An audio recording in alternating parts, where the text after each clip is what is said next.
वृत्ति प्रभाकर, वृत्ति प्रभाकर ग्रंथ में पेज नंबर 5 और शीर्षक नंबर 4। तो देखिए, प्रत्यक्ष प्रमा के भेद को कथन मिला, थोड़ी दुरुस्ती। प्रत्यक्ष प्रमा के, और 2 शब्द बीच में लिखना है, और प्रमा के, क्या क्या, प्रत्यक्ष प्रमाण के छपा हुआ है, उसके आगे लिखिए और प्रमा के, फिर आगे छपा हुआ पद है भेद को, है ना, तो भेद का ऐसा चाहिए, ऊपर का जो मात्रा है वो खोड़ देना है। हो गया। अब पंक्ति पढ़ता हूं, शीर्षक का नाम, प्रत्यक्ष प्रमाण के और प्रमा के भेद का कथन मिला। तो प्रत्यक्ष प्रमाण का भेद और प्रत्यक्ष प्रमाण से उत्पन्न होने वाली जो प्रत्यक्ष प्रमा, उसका भेद, इन दोनों का कथन करना है इस शीर्षक में। तो बात यह चल रही है, तो हम लोग चिंतन करके आए कि वृत्ति ज्ञान के 2 भेद बताए थे, प्रमा और अप्रमा। अप्रमा के भी दो भेद बताए थे, और उन सभी बातों का विवेचन समाप्त होने के बाद प्रमारूप वृत्ति का विचार करना आरंभ किया था। और प्रमारूप उत्पत्ति के जनक होते हैं प्रमाण, क्योंकि प्रमाण का लक्षण ही किया था प्रमाकरणम प्रमाणम। प्रमा का जो करण है उसको कहते प्रमाण। और उस प्रमाण के 6 भेद बताए थे, प्रत्यक्ष, अनुमान, शब्द, उपमान, अर्थापत्ति और अनुपलब्धि, ये 6 प्रमाण है। और इन 6 प्रमाणों से जो प्रमाज्ञान उत्पन्न होता है वह भी 6 प्रकार का बताया। वो कौन कौन था? प्रत्यक्ष, अनुमिति, शाब्दी, उपमिति, अर्थापत्ति और अभाव। तो 6 प्रमाण हुए। 6 प्रमाण से उत्पन्न होने वाली प्रमा भी 6 प्रकार की हुई। उन 6 प्रमाणों के बीच में जो पहला प्रमाण है जिसका नाम है प्रत्यक्ष, और प्रत्यक्ष प्रमाण से उत्पन्न होने वाली प्रमा, उसका भी नाम प्रत्यक्ष। तो प्रत्यक्ष प्रमाण कौन कौन है, उससे उत्पन्न होने वाली प्रत्यक्ष प्रमा कौन कौन है, इन बातों का विश्लेषण अब इस शीर्षक में करना है। तो पंक्ति को देखिए फिर, तैसे प्रत्यक्ष प्रमा के नेत्रादिक इंद्रिय करण है। ठीक है, प्रत्यक्ष प्रमा के करण कौन? इंद्रिय, नेत्रादिक इंद्रिय, 5 ज्ञानेंद्रिय, ये करण है। और प्रमा के करण को ही बोलते हैं क्या? प्रमाण। और प्रत्यक्ष प्रमा के करण कौन है? नेत्रादिक इंद्रिय। अतः प्रत्यक्ष प्रमाण कौन हो जाएंगे? नेत्रादिक इंद्रिय। यही है प्रत्यक्ष प्रमाण। ठीक है, तो प्रत्यक्ष प्रमाण शब्द से किसको लेंगे हम लोग? नेत्रादिक इंद्रियों को। वो प्रत्यक्ष प्रमाण क्यों है? प्रत्यक्ष प्रमा के करण होने के कारण। करण का मतलब बताया था व्यापार वाला असाधारण कारण। तो प्रत्यक्ष प्रमा के करण इंद्रिय है, इसका मतलब प्रत्यक्ष प्रमा के व्यापार वाला असाधारण कारण इंद्रिय है। नहीं समझ में आ रहा है? प्रत्यक्ष प्रमा का करण है मतलब क्या? व्यापार वाला असाधारण कारण कौन है? इंद्रिया है कि नहीं? तो इंद्रिया असाधारण कारण है, वो तो ठीक है कि, क्योंकि साधारण कारणों से जो भिन्न उसको असाधारण कारण कहते हैं। और साधारण कारण कितने बताए थे? 9। उससे भिन्न है कौन? इंद्रियादिक। अतः इंद्रियादिक असाधारण कारण है, बात ठीक। किंतु इंद्रिया फिर व्यापार वाला कारण है, तो कौन व्यापार है वो भी बताना पड़ेगा। तो सब बात एक एक करके आ रही है। पंक्ति देखिए, तैसे प्रत्यक्ष प्रमा के नेत्रादिक इंद्रिय करण है। काहे थे? क्यों? कैसे? तो नेत्रादिक इंद्रियन का अपने अपने विषय ते संबंध नहीं होवे तो प्रत्यक्ष प्रमा होवे नहीं। अर्धविराम। फिर उसके आगे एक शब्द लिखना है जब।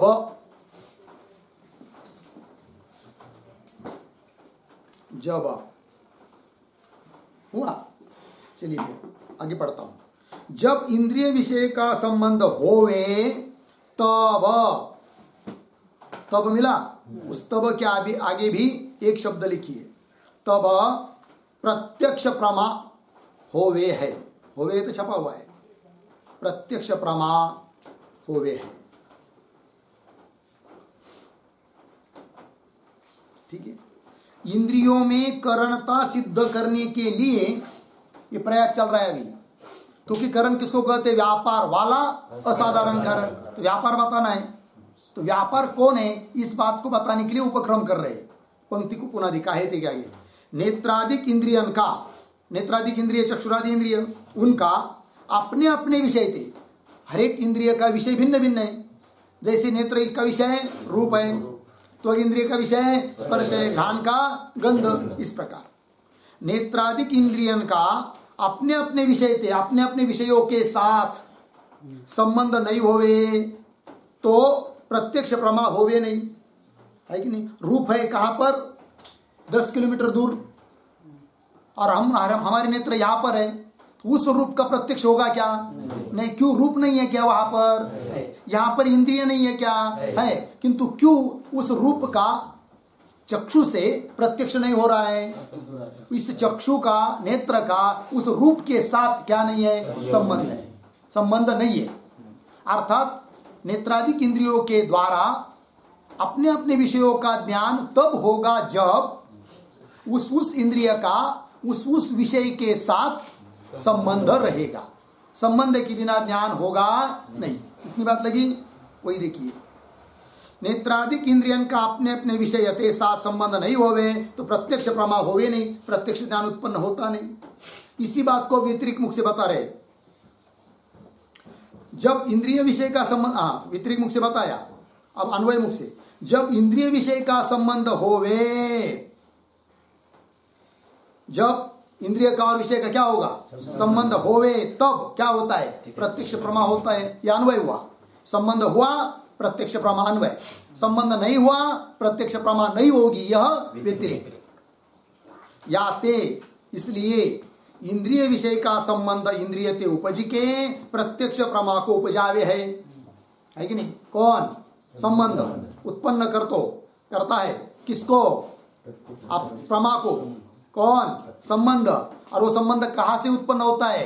इंद्रियों से। तो इंद्रियों से संबंध उत्पन्न होता है, और इंद्रियों से उत्पन्न होने वाली जो प्रमा उसको उत्पन्न करता है। कौन? संबंध। कौन? किसका किसका संबंध? इंद्रिय और विषय का संबंध। लगा? पीछे व्यापार का लक्षण किया था, याद है? क्या किया था? कारण ते उपजिके कार्य को उपजावे, उसको क्या कहते? व्यापार। जैसे कपाल द्वय का संयोग कपाल से उत्पन्न होता है, और कपाल का कार्य जो घट उसको उत्पन्न करता है, अतः कपाल द्वय का संयोग क्या हुआ? व्यापार। उस प्रकार यहां पर नेत्रादिक इंद्रिय करण, रूपादिकों का ज्ञान प्रमा, और बीच में व्यापार कौन? इंद्रिय और विषय का संबंध, ये हुआ व्यापार। अब व्यापार का लक्षण उस संबंध में घटाना पड़ेगा। क्या लक्षण है व्यापार का? कारण ते उपजिके, तो इंद्रिय से उत्पन्न होता है। कौन? इंद्रिय विषय का संबंध इंद्रिय से उत्पन्न होता है, और इंद्रिय से उत्पन्न होने वाली जो प्रमा, उस प्रमा को उत्पन्न करता है। कौन? संबंध। अतः संबंध क्या हुआ? व्यापार। कौन संबंध? इंद्रिय विषय का संबंध। ये क्या हुआ? व्यापार। और उस व्यापार वाला कौन हुए? इंद्रिय। अतः इंद्रिय क्या हुए? फिर व्यापार वाला असाधारण कारण। और इंद्रिय व्यापार वाला असाधारण कारण होने के कारण इंद्रियों को हम कहेंगे क्या? करण। और जो करण होता है वही प्रमाण। अतः नेत्रादिक इंद्रिय क्या हुए? प्रमाण। कौन सा प्रमाण? प्रत्यक्ष प्रमाण। बात लग रही है? देखिए, याते इंद्रिय विषय का संबंध इंद्रिय ते उपजिके, इंद्रिय से उत्पन्न होकर प्रत्यक्ष प्रमा को उपजावे है। प्रत्यक्ष प्रमा को उत्पन्न करता है। उपजा है सो क्या है व्यापार है ना। सो और व्यापार इन दोनों के बीच में एक पद लिखिए संबंध। सो संबंध व्यापार है। सो संबंध व्यापार है। लग गया इतना? आगे चलिए। संबंध रूप व्यापार वाले अर्धविराम प्रत्यक्ष प्रमा के असाधारण कारण इंद्रिय है। लग गया जी? इंद्रिय कैसे है? असाधारण कारण है। किसके? प्रत्यक्ष प्रमा के असाधारण कारण है। और व्यापार वाले भी है। कौन? इंद्रिय। कौन सा व्यापार है? संबंध। तो वही दिया फिर पंक्ति में, संबंध रूप व्यापार वाले कौन? इंद्रिय। और कैसे वो इंद्रिय? प्रत्यक्ष प्रमा के असाधारण कारण है। कौन? इंद्रिय। अतः इंद्रिय क्या हो जाएंगे? करण। संबंध रूप व्यापार वाले प्रत्यक्ष प्रमा के असाधारण कारण इंद्रिय है। याते इसलिए इंद्रियन को प्रत्यक्ष प्रमाण कहे, क्योंकि इंद्रिय करण है और जो करण है वही प्रमाण होता है। अतः इंद्रिय आदि क्या हो गए? प्रत्यक्ष प्रमाण। ठीक है। याते इंद्रियन को प्रत्यक्ष प्रमाण कहे। आगे चलिए। इंद्रिय जन्य यथार्थ ज्ञान को न्याय मत में प्रत्यक्ष प्रमा कहे है। अब प्रत्यक्ष प्रमाण तो समझ में आ गया। अब प्रत्यक्ष प्रमा क्या है वो बता रहे।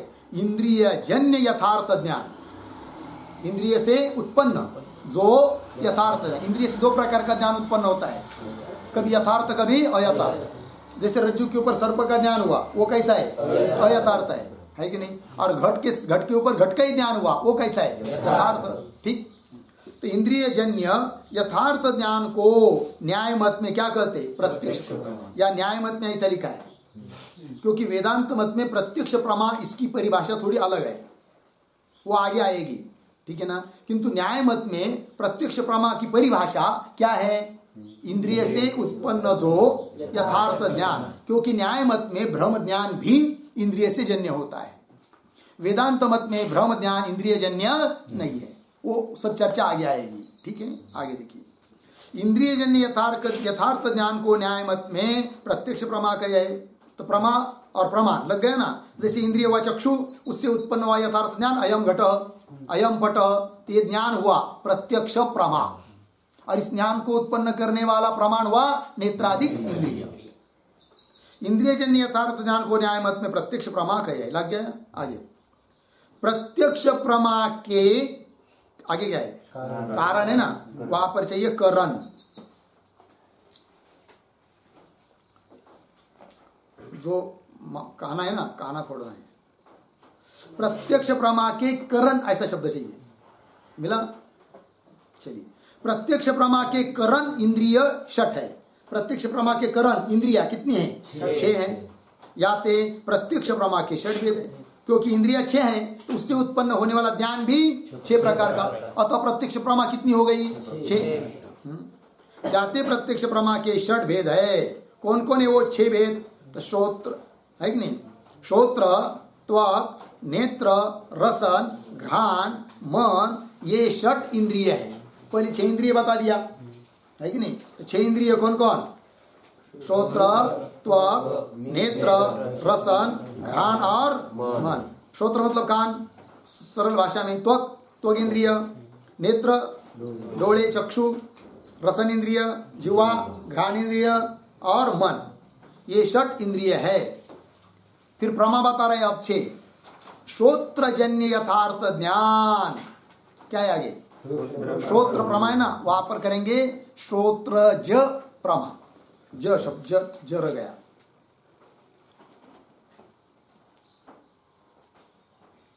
हो गया। श्रोत्रजन्य यथार्थ ज्ञान, श्रोत्र इंद्रिय से उत्पन्न हुआ जो यथार्थ ज्ञान उसको कहेंगे क्या? श्रोत्रज प्रमा कहिए है।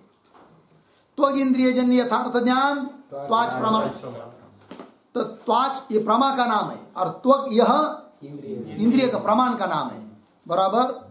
हाँ। श्रोत्र प्रमाण का नाम है, श्रोत्रज प्रमा का नाम है, ये बोलना नहीं। नेत्र इंद्रिय जन्य यथार्थ ज्ञान चाक्षुष प्रमा कही है। तो नेत्र इंद्रिय है, चाक्षुष प्रमा है। चक्षु से उत्पन्न होने वाले ज्ञान को कहेंगे चाक्षुष प्रमा। रसन इंद्रिय जन्य यथार्थ ज्ञान रासन प्रमा कहिए। घ्राण इंद्रिय जन्य यथार्थ ज्ञान घ्राणज प्रमा कहिए, लग गया। और मन इंद्रिय जन्य यथार्थ ज्ञान मानस प्रमा कहिए। तो प्रमा भी कितनी हुई? 6। चलिए, न्याय मत में शुक्ति रस्तादि भ्रम भी इंद्रिय जन्य है। न्याय मत में शुक्ति के ऊपर रजत का ज्ञान हुआ, वो भी कैसा है? इंद्रिय जन्य है, किंतु दोष सहित इंद्रिय से जन्य है।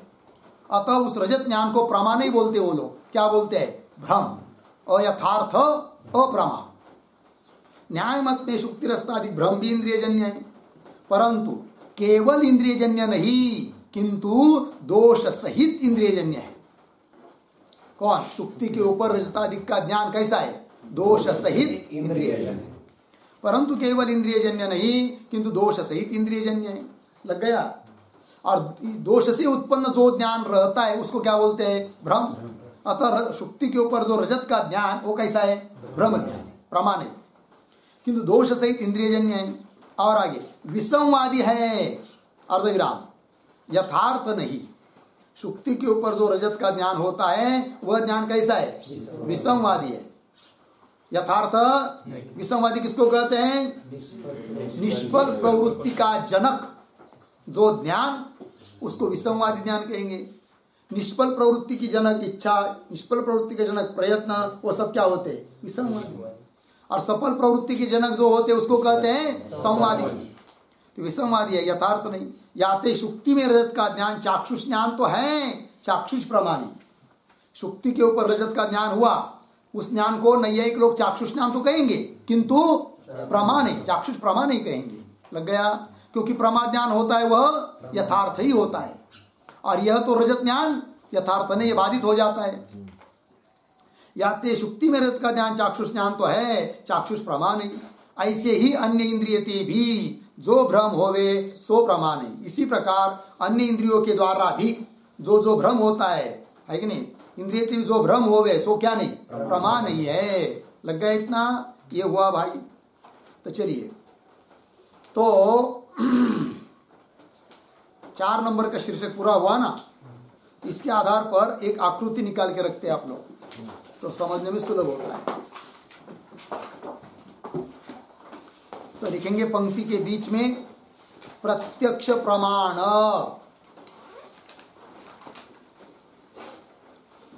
प्रत्यक्ष प्रमाण, उसके आगे लिख सकते हैं पेज नंबर 5 शीर्षक नंबर 4 कौंस बंद। फिर शुरू में 1 इंच जगह छोड़कर उस प्रत्यक्ष प्रमाण शब्द जो अभी लिखा है उसके नीचे एक रेखा खींचकर उसके 6 भेद दिखाएंगे, 6 विभाग। नंबर 1 श्रोत्र। लिखा, क्या लिखा? श्रोत्र। और श्रोत्र शब्द के पीछे एक शब्द लिखिए इंद्रिये या इंद्रिया, फिर आगे की तरफ बांध दीजिए, श्रोत्र की तरफ बांध देना है, इंद्रिया। ठीक। फिर आगे श्रोत्र के आगे नंबर 2 पर लिखिए त्वक। नंबर 3 पर नेत्र। नंबर 3 पर नेत्र। नंबर 4 पर रसन।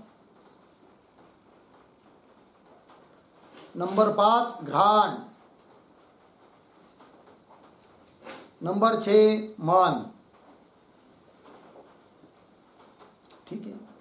अब जो शुरू में इंद्रिय शब्द लिखा है ना श्रोत्र के पहले, उस शब्द के नीचे की पंक्ति में लिखिए प्रत्यक्ष प्रमा।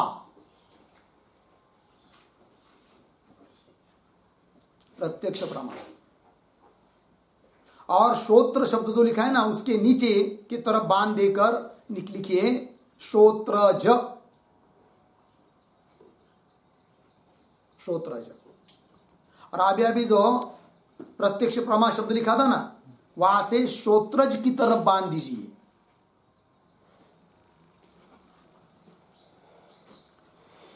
अर्थात नीचे की पंक्ति में जो आ रही वो प्रमा, और ऊपर के पंक्ति में जो है वो प्रमाण।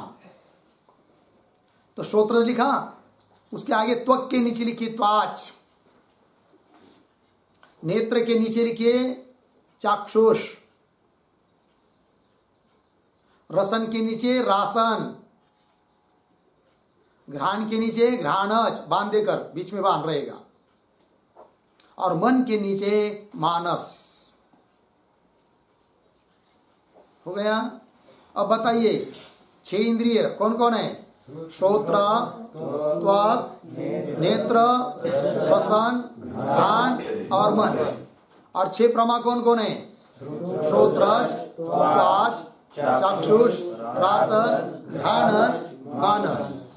बराबर। रसन इंद्रिय से जो प्रमा उत्पन्न होती है उसका नाम रासन प्रमा, बोलते जाइए। घ्राणज प्रमा का जनक इंद्रिय घ्राण इंद्रिय, ठीक है। हाँ, और त्वच प्रमा उत्पन्न जिस इंद्रिय से होती है वह इंद्रिय नक्की त्वग इंद्रिय। और त्वग इंद्रिय से जो प्रमा उत्पन्न होती है उसका नाम त्वच। लग गया। चलिए फिर आगे ग्रंथ में 5 नंबर के शीर्षक में जाएंगे। प्रत्यक्ष प्रमा के श्रोत्रज प्रमा का निरूपण। मिल गया पंक्ति, शीर्षक, थोड़ी दुरुस्ती। प्रत्यक्ष प्रमा के, उसके आगे लिखिए भेद। हो गया। अब पंक्ति पढ़ता हूं, शीर्षक प्रत्यक्ष प्रमा के भेद, श्रोत्रज प्रमा का निरूपण। प्रत्यक्ष प्रमा का जितने भेद है उनमें से श्रोत्रज प्रमा का अब क्या करना है? निरूपण करना है। तो चलते फिर पंक्ति देखिए। श्रोत्र इंद्रियते शब्द का ज्ञान होवे है। मिला।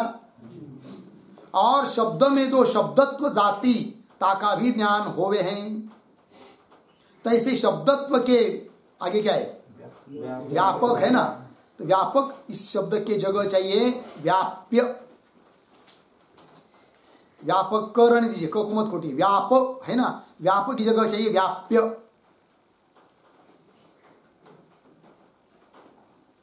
फिर पंक्ति पढ़ता हूं, देखिए। तैसे शब्दत्व के व्याप्य कत्वादिकन का और तारत्वादिकन का ज्ञान होवे है। तैसे शब्दाभाव और शब्द में तारत्वादिकन के अभाव का ज्ञान होवे है। लग गया। श्रोत्र इंद्रिय से किन किन चीजों का ज्ञान होता है उसको गिना दिया।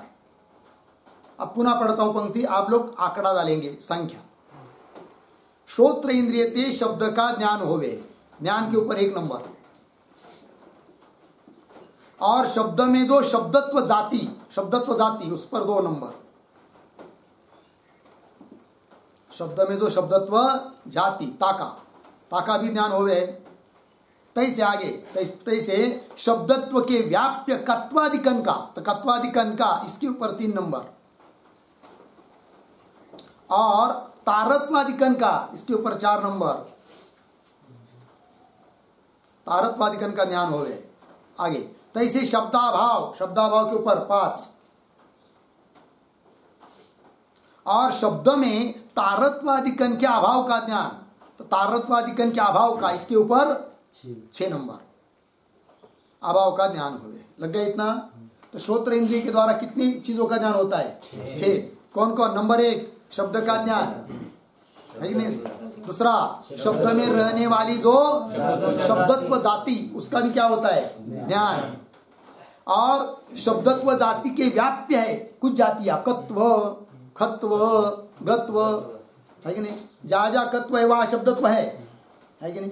तो शब्दत्व की व्याप्य हुई कौन? कत्व, खत्व, गत्व इत्यादि जाति। बरोबर है। जैसे देव शब्द में शब्दत्व है कि नहीं, उसमें कत्व है क्या? नहीं है। किंतु जहां कत्व है वहां शब्दत्व है कि नहीं। तो शब्दत्व की व्याप्य हुई कौन? कत्वादि जाति, कत्व, खत्व, गत्व, उसका भी ज्ञान होता है श्रोत्र इंद्रिय के द्वारा। शब्दत्व के व्याप्य कत्वादिकन का और तारत्वादिकन का, तारत्व इसका भी ज्ञान है। तारत्व आदि शब्द से मंदत्व, तारत्व मंदत्व का भी ज्ञान होता है। मतलब शब्द तो सुनाई दे रहा है वो उच्च स्वर में है या नीचे स्वर में है, इसका भी क्या होता है? ज्ञान होता है। तारत्व मंदत्व आदि दिकन का ज्ञान हो गया। तैसे शब्दाभाव है कि नहीं। अब कोई कुछ भी सुनाई नहीं दे रहा है, शब्द के अभाव का भी ज्ञान होता है। और शब्द में तारत्वादिकन क्या भाव का, ये शब्द में अरे वो बड़े बड़े आवाज से बोलो कि, है कि नहीं, इसका मतलब उसमें क्या मंदत्व है, तारत्व का अभाव है कि नहीं। तो तारत्व के अभाव का भी क्या होता है, ज्ञान होता है। तारत्वादिकन के अभाव का ज्ञान होवे है। लग गया इतना, आगे चलिए। क्या क्या समझ में आया, श्रोत्र इंद्रिय, और श्रोत्र इंद्रिय के द्वारा जिन जिन वस्तुओं का पदार्थ ज्ञान होता है, जिन जिन विषयों का ज्ञान होता है, वो विषय गिना दिए। दो बात हो गई, आगे चलिए। जाका श्रोत्र इंद्रिय से ज्ञान होवे, ता विषय से श्रोत्र इंद्रिय का संबंध कहा चाहिए। मिला, सीधी बात है। जाका, जाका मतलब जिस विषय का, श्रोत्र इंद्रिय से क्या होता है, ज्ञान होता है। ता विषय से उस विषय के साथ श्रोत्र इंद्रिय का क्या बताना पड़ेगा, संबंध कहा चाहिए, कहना चाहिए। सीधी बात है। श्रोत्र इंद्रिय के द्वारा जिस विषय का ज्ञान हो रहा है, उस विषय के साथ श्रोत्र इंद्रिय का कौन संबंध है वो बताना चाहिए। क्योंकि क्या, संबंध हुए बिना ज्ञान होता नहीं। इंद्रियों के द्वारा जिन भी विषयों का ज्ञान होता है, उन विषयों के साथ इंद्रियों का संबंध रहना अत्यावश्यक है। पीछे बताया था अभी है कि नहीं। अब ये तो बात पता चल गई कि श्रोत्र इंद्रिय के द्वारा किस किस विषयों का ज्ञान होता है, तो उस विषय के साथ श्रोत्र इंद्रिय का क्या कहना पड़ेगा, संबंध कहना पड़ेगा। चलिए, याते संबंध कही है, याते मतलब इसलिए हम क्या कहते हैं, अब संबंध बताते, किसका किसके साथ, श्रोत्र इंद्रिय का उस विषय के साथ संबंध है, उस संबंध को बताते हैं। न्याय मत में चार इंद्रिय तो वायु, अग्नि, जल और पृथ्वी ते क्रम से उपजे है कि नहीं। न्याय मत में चार इंद्रियों की उत्पत्ति किससे होती है, चार भूतों से होती है। जैसे न्याय मत में चार इंद्रिय तो वायु, वायु से उत्पन्न होता इंद्रिय कौन सा, त्वक, अग्नि से नेत्र चक्षु, जल से रसन इंद्रिय और पृथ्वी से घ्राण इंद्रिय। पृथ्वी ते क्रम से उपजे है। और श्रोत्र मन नित्य है। श्रोत्र और मन ये दो इंद्रिय कैसे नित्य है, न्याय मत में। वेदांत मत में नहीं बोल रहे, न्याय मत में श्रोत्र भी नित्य है और मन भी नित्य है। नित्य मतलब उत्पन्न नहीं होता है। वेदांत मत में श्रोत्र इंद्रिय भी उत्पन्न होता है, किससे, आकाश से। किंतु न्याय मत में श्रोत्र इंद्रिय उत्पन्न होता नहीं है। ठीक है। और मन भी नित्य है, किनके यहाँ, क्या श्रोत्र और मन नित्य है, इतना ही। श्रोत्र भी नित्य है और मन भी नित्य है, इतनी बात लगी। चलिए, न्याय मत में बताया और वेदांत मत में तो श्रोत्र उत्पन्न होता है और मन क्या है, मन भी उत्पन्न होता है, क्योंकि पंच महाभूतों के सत्वगुण का कार्य है कौन, मन। म्हणजे अर्थात अंतकरण, अंतकरण का एक विभाग है कौन, मन। ये बात वेदांत मत में न उत्पन्न होने वाली एक मात्र एक वस्तु है, वो कौन, शाबाश, मैं। कौन, मैं। जब तक लोग कहेंगे ब्रह्म, तब तक ब्रह्म के साथ आत्मत्व से बोध हुआ ही नहीं, ये उसका मतलब होगा। शरीर को ही मैं मान रहे। जब ऐसा प्रश्न उठेगा ना, क्या कि उत्पन्न न होने वाली वेदांत मत में एक ही वस्तु है, वो कौन है, मैं उत्पन्न नहीं होता हूं। मैं मतलब कौन, आत्मा, ब्रह्म, आत्मा। लग गया, शरीर नहीं, ये शरीर तो पंचमहाभूतों का है। लग गया। चलिए, श्रोत्र और मन नित्य है। लग गया, आगे चलिए। अब क्या है उनके मत में, फिर न्याय मत में श्रोत्र इंद्रिय का स्वरूप वो बता रहे हैं। कर्ण गोलक में स्थित आकाश को श्रोत्र कहे नहीं है एक लोग। कर्ण गोलक, गोलक कहते घर, रहने का घर, इंद्रियों का निवास स्थान जो है उसको कहते क्या, गोलक। तो कान का चापा है ना, वो क्या है, कर्ण गोलक। उसके अंदर जो छिद्र है कि नहीं, आकाश, अवकाश, उसी का नाम है क्या, श्रोत्र। और वो उत्पन्न नहीं होता है, उत्पन्न नहीं होता है, आकाश स्वरूप है। लग गया जी।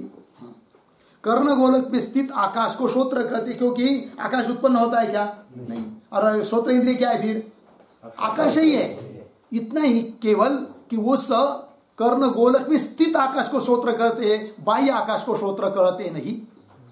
घटाकाश को श्रोत्र नहीं कहते, मठाकाश को श्रोत्र नहीं कहते। कर्ण गोलक में स्थित जो आकाश है उसको ही कहते हैं वो क्या? श्रोत्र। और आकाश उत्पन्न होता है क्या? नहीं। इसलिए श्रोत्र इंद्रिय उत्पन्न होता नहीं, अर्थात श्रोत्र इंद्रिय क्या हुआ फिर? नित्य। कर्ण गोलक में स्थित आकाश को श्रोत्र कहे हैं। आगे चलिए। जैसे वायु आदि कनते त्वक आदि इंद्रिय उपजय है, वायु से उत्पन्न होता है इंद्रिय कौन सा? त्वक। वायु आदि कनते त्वक आदि इंद्रिय उपजय है, तैसे आकाशते मतलब आकाश से, आकाशापासून आकाशते श्रोत्र उपजय है, यह नैयायिक नहीं माने है। पूरा पढ़ेंगे तब समझ में आएगा, नहीं तो इतना ही रुकेंगे तो गड़बड़ होगा। तैसे आकाश से श्रोत्र उपजय, फिर कहेंगे भाई आप अभी ऊपर कहा कि आकाश से श्रोत्र की उत्पत्ति नहीं मानी और कह रहे कि आकाश से श्रोत्र उपजय है, इसलिए वहां पर अर्ध विराम चाहिए, पूर्ण विराम नहीं। तैसे आकाश से श्रोत्र उपजय है, यह नैयायिक नहीं माने है। लगा? किंतु कर्ण में जो आकाश अर्धविराम ताही को श्रोत्र कहे है। कर्ण में विद्यमान जो आकाश है उसी का नाम है क्या? श्रोत्र। आगे चलिए। और गुण गुणी से समवाय संबंध कहे है, नैयायिक लोग कहते हैं। समवाय संबंध उन्होंने माना है, और कई पर भी किसी का भी समवाय संबंध नहीं होता है, उसके निश्चित स्थान है। गुण गुणी इनका समवाय संबंध होता है। अवयव अवयवी इनका भी क्या होता है? समवाय संबंध होता है। जाति व्यक्ति इनका भी क्या होता है? समवाय संबंध होता है। क्रिया क्रियावान उसका भी समवाय संबंध होता है, और विशेष और नित्य द्रव्य का समवाय संबंध होता है। 5 जगह उन्होंने समवाय संबंध माना है। इतनी बात लगी, ध्यान दीजिए। और गुण गुणी से समवाय संबंध कहे हैं, नैयायिक कहे हैं। शब्द आकाश का गुण है। शब्द किसका गुण है? आकाश का गुण है। और श्रोत्र इंद्रिय क्या है? आकाश स्वरूप है कि नहीं? अतः श्रोत्र इंद्रिय अर्थात आकाश ही हो, और शब्द क्या है? आकाश का गुण है। अर्थात श्रोत्र इंद्रिय का शब्द के साथ कौन सा संबंध होगा? समवाय संबंध होगा। ठीक वही कह रहे। शब्द आकाश का गुण है। याते आकाश रूप श्रोत्र से, आकाश रूप है कौन? श्रोत्र। आकाश रूप श्रोत्र से शब्द का समवाय संबंध है। लग गया? आकाश रूप श्रोत्र से, आकाश रूप श्रोत्र के साथ शब्द का समवाय संबंध है। पंक्ति लगी।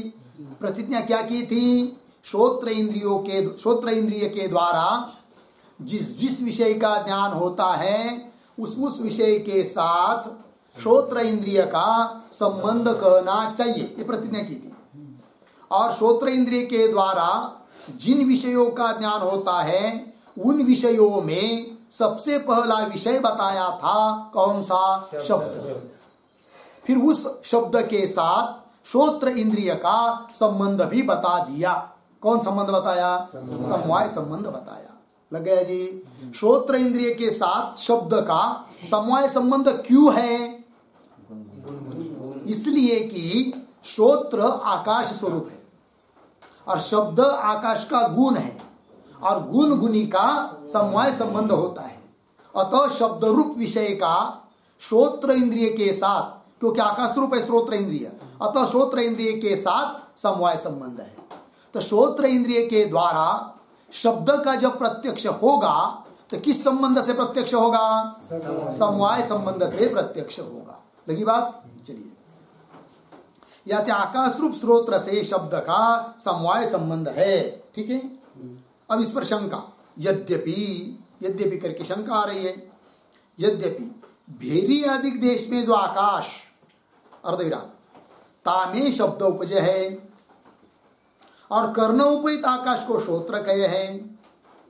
याते भेरी आदि उपहित आकाश में शब्द का संबंध है, कर्ण उपहित आकाश में नहीं। ये यहाँ तक शंका हुई। ठीक है। तात्पर्य समझ लीजिए शंका का। पूर्व पक्षी का अभिप्राय यह है कि अरे भाई अभी अभी तुमने शब्द का और श्रोत्र का संबंध बताया। कौन सा? संबंध। किंतु कैसा होगा समवाय संबंध? बोलेंगे क्यों नहीं होगा? तो बोल देखो भाई, हम लोग यहाँ बैठे हैं, ठीक है, और 1 किलोमीटर दूर पर कोई भेरी बजा रहा है, ढोल बजा रहा है, चाहे घंटी बजा रहा है, ठीक है, और वो आवाज हमको सुनाई दे रहा है। किंतु नियम यह है कि शब्द अनित्य है, ठीक है, प्रथम क्षण में उत्पन्न होता है, द्वितीय क्षण में नष्ट होता है। कौन? शब्द। प्रथम क्षण में उत्पन्न होता है, द्वितीय क्षण में स्थिर रहता है और तृतीय क्षण में नष्ट होता है। और 1 किलोमीटर दूर पर भेरी है, वहां शब्द बज रहा है, उस शब्द का उस आकाश के साथ समवाय संबंध है, और हमारा कर्ण इधर है, इस कर्ण रूप आकाश के साथ उस शब्द का संबंध है क्या? नहीं है। और उसका संबंध जुड़ने तक तो समाप्त हो जाता है। कौन? शब्द, क्योंकि शब्द तो उत्पन्न होते नष्ट होते। फिर कैसा संबंध होगा? श्रोत्र इंद्रिय का उस शब्द के साथ समवाय संबंध कैसा होगा? है कि नहीं? ये शंका। पंक्ति देखिए पुनः, यद्यपि, पंक्ति, यद्यपि भेरी आदि देश में जो आकाश, तामे आकाश में शब्द उपजय, भेरी उपहित आकाश में क्या उत्पन्न हुआ? शब्द। और कर्णोपहित आकाश को श्रोत्र कहे। श्रोत्र किसको कहते हैं? भेरी उपहित आकाश को श्रोत्र कहते क्या? नहीं, कर्णोपहित आकाश को श्रोत्र कहते हैं। कर्णोपहित आकाश को श्रोत्र कहे, याते भेरी आदि उपहित आकाश में शब्द का संबंध है। भेरी उपहित, भेरी बजी ना, तो वहां के शब्द का संबंध किस आकाश के साथ है? भेरी उपहित आकाश के साथ है। कर्ण उपहित आकाश के साथ है क्या? नहीं है। याते भेरी आदि उपहित आकाश में शब्द का संबंध है, कर्णोपहित आकाश में नहीं। उस शब्द का संबंध कर्णोपहित आकाश में संबंध नहीं है, अतः उस शब्द का प्रत्यक्ष नहीं होना चाहिए, क्योंकि संबंध नहीं है ना। भेरी में जो शब्द उत्पन्न हुआ, भेरी उपहित आकाश में जो शब्द उत्पन्न हुआ, उस शब्द का संबंध किसके साथ? भेरी उपहित आकाश के साथ। कर्णोपहित आकाश के साथ है क्या? नहीं। तो संबंध नहीं है, तो फिर उसका प्रत्यक्ष नहीं होना चाहिए, जबकि प्रत्यक्ष हो रहा है। वो कैसे हो रहा है? बात समझ में आई? ये शंका हो। उत्तर दे रहे, तथापि भेरी दंड के संयोगते भेरी उपहित आकाश में शब्द उपजे। भेरी ढोल, दंड लकड़ी, दोनों का हुआ क्या? संयोग। उससे उत्पन्न हुआ क्या? शब्द। कहा? भेरी उपहित आकाश में शब्द उत्पन्न होता है, ठीक। तथापि भेरी दंड के संयोगते भेरी उपहित आकाश में शब्द उपजे। ताका शब्द का कर्णोपहित आकाश से संबंध नहीं। भेरी उपहित आकाश में जो शब्द उत्पन्न हुआ है, उस शब्द का संबंध कर्णोपहित आकाश में नहीं है, अर्थात श्रोत्र के साथ उसका संबंध नहीं है। फिर नहीं है तो प्रत्यक्ष नहीं होना चाहिए। प्रत्यक्ष कैसा होता है? तो क्या उत्तर है उसका? प्रत्यक्ष हो ही कहा रहा है। बोले वाह भाई वाह वाह वाह वाह, क्या बोल रहे तुम? भेरी का आवाज है, सुनाई दे रहा है, और तुम बोलते प्रत्यक्ष नहीं हो रहा है। शब्द का प्रत्यक्ष हो रहा है, नहीं कौन कहता है? उस शब्द का प्रत्यक्ष नहीं है जो भेरी दंड के संयोगते भेरी उपहित आकाश में प्रथम शब्द उत्पन्न हुआ है, उसका प्रत्यक्ष नहीं है, क्योंकि उस शब्द का श्रोत्र इंद्रिय के साथ संबंध नहीं है। तो बोलेंगे कौन से शब्द का प्रत्यक्ष है फिर?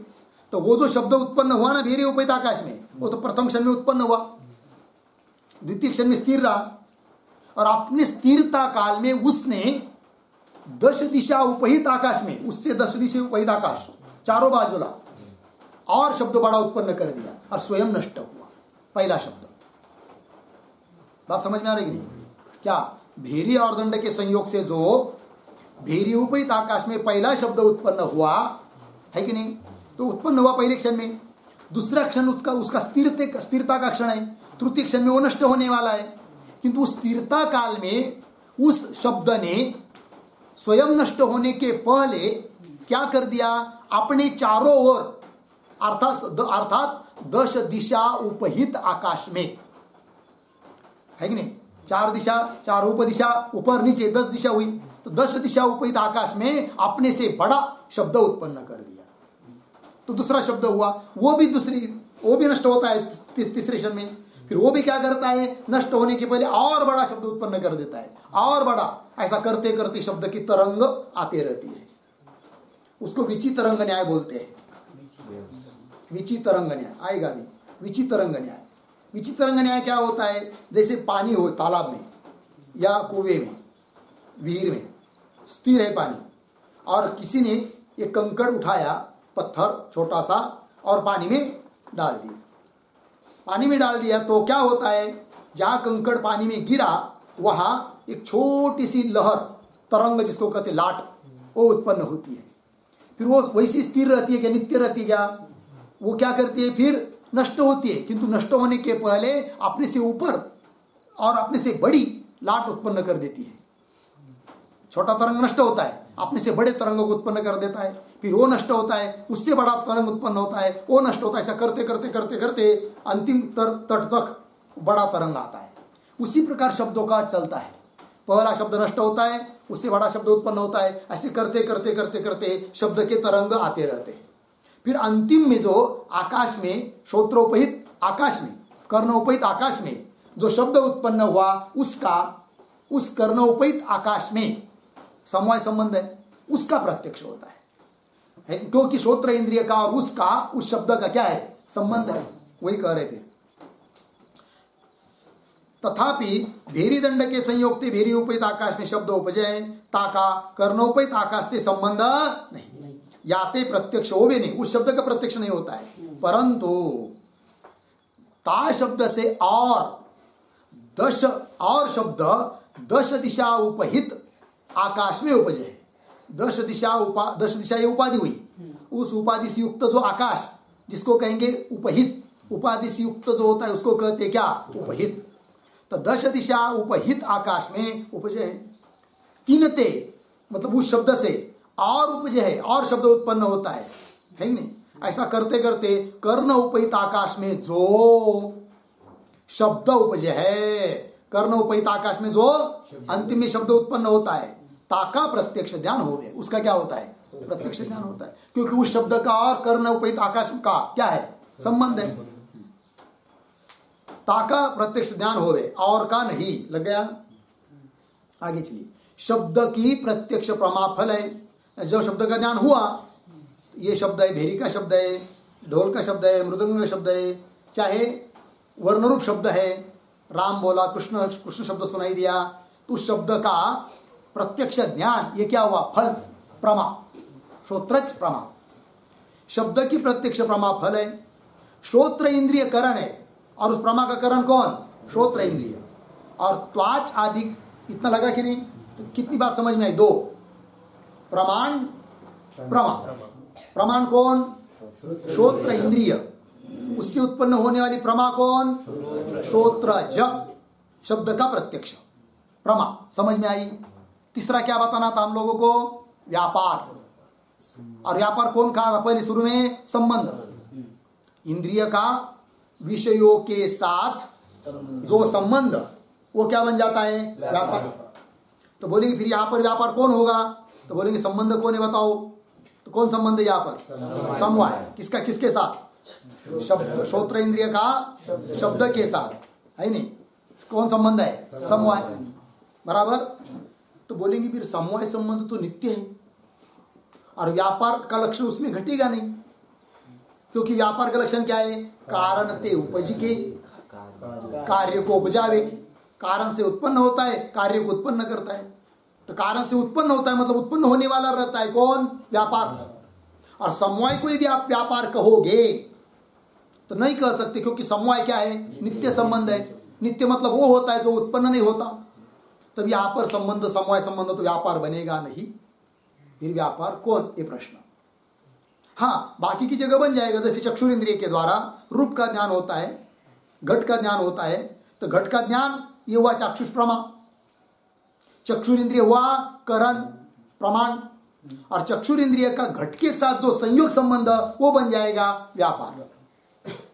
क्योंकि वो संयोग संबंध उत्पन्न होता है, तो चक्षु से उत्पन्न होता है, और चक्षु से उत्पन्न होने वाली प्रमा को उत्पन्न करता है, चाक्षुष प्रमा को संबंध। इसलिए वो तो बन जाएगा क्या, व्यापार। यहां समवाय संबंध व्यापार कैसा बनेगा, क्योंकि वो तो नित्य है, उत्पन्न होता नहीं। प्रश्न समझ में आ रहा है? चलिए आगे वही बता रहे। कहा है, हाँ,